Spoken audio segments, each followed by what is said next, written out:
பரலோக பிதாவே, ஆசீர்வதிக்கப்பட்ட இந்த காலை இறை வார்த்தைக்கே நன்றி அப்பா. இந்த வார்த்தையில் செயல்படுகிற ஒவ்வொரு பிள்ளைகளையும் ஏடியாடி இருக்காணிங்களை ஆசீர்வதி இயற்கை கால சில சாதகமாக்கி கரண்டு தடையில்லாமல் கிடைத்து உடைய நாமம் இந்த வேலையை மகிமைப்படட்டும். இயேசு கிறிஸ்துவின் ஜெபிக்கிறோம் ஜீவனுள்ள பிதாவே, ஆமென். அல்லேலூயா, அல்லேலூயா, அல்லேலூயா. கர்த்தராகிய இயேசு கிறிஸ்து இந்த காலை வேளையில் உங்கள் யாவரையும் சம்பூர்ணமாய் ஆசீர்வதிப்பாராக. சுகத்தோடு பலனோடு பலமாய் வாழ உங்களை வாழ்த்தி ஆசீர்வதிக்கிறேன். கர்த்தராகிய இயேசு கிறிஸ்து தாமே உங்களோடு இருப்பாராக. இன்றைய இறைவார்த்தையை தியானிப்போம். நீதிமொழிகள் 28:20. உண்மையுள்ள மனுஷன் பரிபூர்ண ஆசீர்வாதங்களை பெறுவான். பரிபூர்ண ஆசீர்வாதம் பெறுவான். அப்போ இன்னைக்கு ஆண்டவர் இந்த நாளில் உண்மை என்கிற தலைப்பில் நம்ம ஒவ்வொரு நாளும் இறைவார்த்தையை தியானிக்க போகிறோம். வாழ்க்கையில் இந்த உலகமே குறித்து சொல்வது பொய்யான உலகம். ஒரு பக்தன் இப்படி சொல்லுகிறார், பையூரிலிருந்து பொய்யூருக்கு வந்து பொய்யூரிலிருந்து மெய்யூருக்கு போகிறேங்கிறார். அப்போது கர்ப்ப பையில், தாயின் கர்ப்ப பையிலிருந்து பிறக்கும்போது இந்த உலகம் பொய்யான உலகம். இந்த பொய்யூர் அப்படிங்கிறார். மெய்யூர்னா பரலோராட்சியம். அப்போ இந்த பொய்யான உலகத்தில், மாயான உலகத்தில் உண்மையாக வாழ்கிறது கஷ்டம்தான். கஷ்டம்னா மனுஷனால் கூடாது, தேவனால் எல்லாம் கூடும். ஆமாம், உண்மையாக நடக்கிறது கர்த்தருக்கு பிரியம் இதை சொல்லுகிறது. அதனால் கர்த்தருடைய பிள்ளைகள் வேலையில் உங்களுக்கு முதலாளிமார் உழைப்பதுக்கு சம்பளம் கொடுக்குறாங்க. ஆனால் கர்த்தராகிய இயேசு உண்மையாக இருக்கிற சம்பளம் கொடுப்பார். ஒரு தேவனுடைய பிள்ளைக்கு ரெட்டிப்பான சம்பளம். ஒன்று உழைப்புக்கு முதலாளி கொடுக்காரு, உண்மையாக இருப்பதுக்கு இயேசு கொடுப்பார். அதுவும் பரிபூர்ண ஆசீர்வாதம். நீங்கள் எந்த ஆசீர்வாதத்தை பெற விரும்புகிறீங்க? இந்த பூமியில் உண்மையாக ஒரு கர்த்தருடைய பிள்ளை நீங்கள் உண்மையாக இருக்கணும். நீங்கள் உண்மையாக இருந்தீங்கன்னா கண்டிப்பாக கர்த்தர் ஆசீர்வதிப்பார். உண்மையுள்ள மனிதனுக்கு பொய் சொல்லி வேகமாக போடலாம், ஆனால் வாழ்க்கையில் வீழ்ச்சி அடைஞ்சிரும். பொய் பேசுகிற வாய் அடைக்கப்படும். பொய் நாவு கர்த்தருக்கு அருவருப்பு.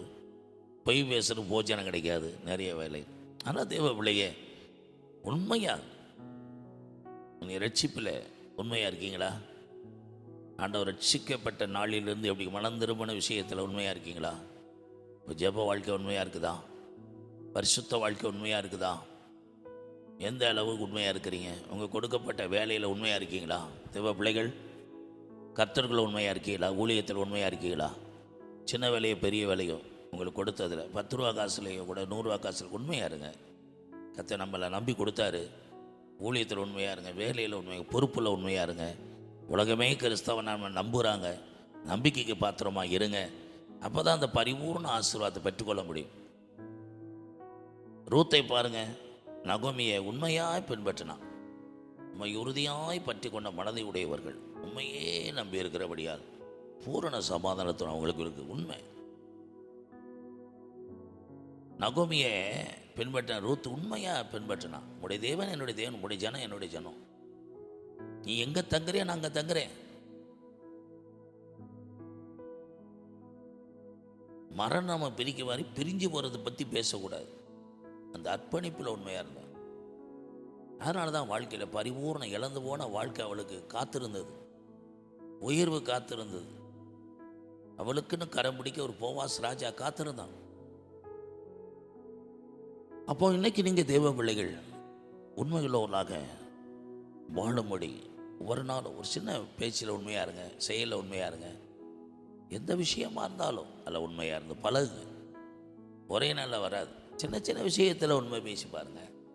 சின்ன காரியங்களில் உண்மையாக இருந்து பாருங்கள். ஒரு கொஞ்சம் ஜெபத்தில் உண்மையாக இருங்க. 10 நிமிஷம் அதில் உண்மையாக இருங்க.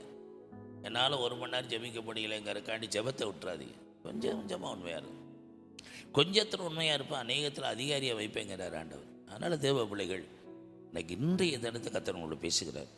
ஒரு வேளை நீங்கள் வேலைக்கு போகலாம். ஒரு குடும்ப காரியங்களை கணவன் மனைவிகள் உண்மையாக இருங்க. பிள்ளைகள் பெற்றோர்கள் பிள்ளைகளுக்கு உண்மையாக இருங்க. ஆமாம், உண்மையுள்ள மனுஷனுக்கு ஆண்டவரே ஆசீர்வாதத்தை அள்ளி தரார். ஆமாம், இந்த காலவேளையிலே கர்த்தரோ உண்மையுள்ளவர். இயேசு கிறிஸ்துவோடு ஐக்கியமாக இருப்பது அழைத்தவர் உண்மையுள்ளவர். ஆமாம், நம் உண்மையுள்ள தேவனை உண்மையாய் ஆராதிக்க வேண்டும்.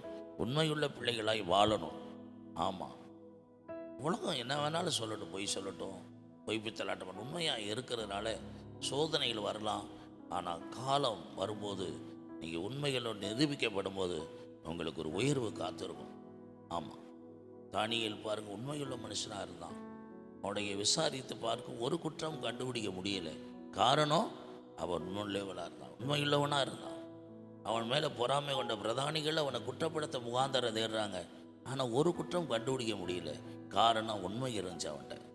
அதனால தான் காரியம் ஜெயமாக இருந்தது. ஏன் வாழ்க்கையில் அடிக்கடி தோற்று போகிறீங்கன்னா, உங்கள் வாழ்க்கையில் உண்மை இருக்குதா? எதை உண்மையை விட்டுட்டோன்னு யோசிச்சு பாருங்கள். அந்த உண்மை உள்ளவங்களுக்கு வாங்க.